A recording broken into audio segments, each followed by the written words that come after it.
もっとチャンネルをご視聴いただいてありがとうございます。もっとです。今回は、保沢穴住み付けガイドを制作しました。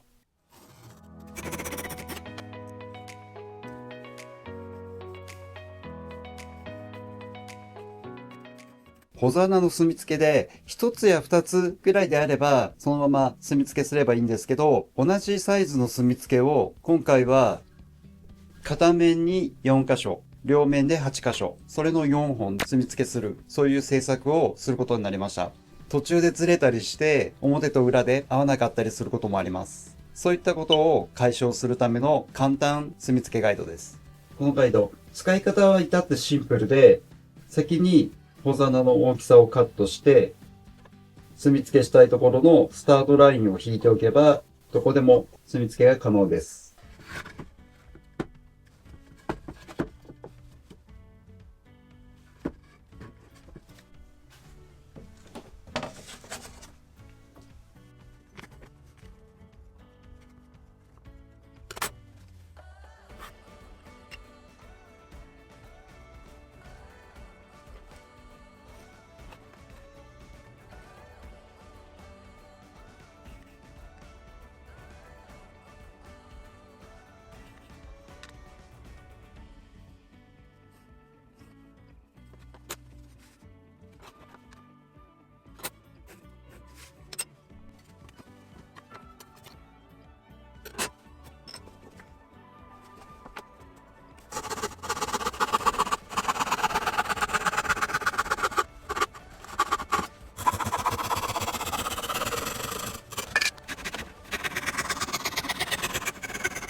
この面に対して、ここも直角が出ているので、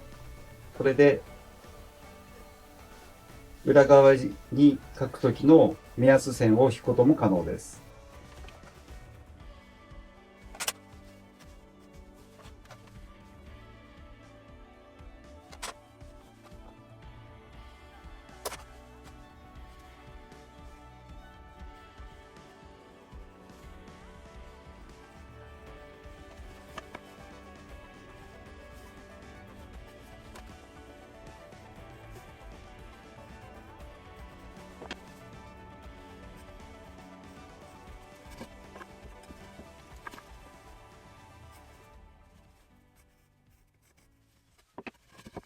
いかがだったでしょうか。DIY で使う墨付けの種類で言うと、一番面倒なのが、私の場合は、ホザの墨付けです。しかも、表と裏から書くので、結構寸法間違いでずれたりとかします。角のみでやれば片面だけでいけるから簡単なんですけど、角のみがなくて、のみとかドリルで穴を掘っていく場合は、両面墨付けする必要があります。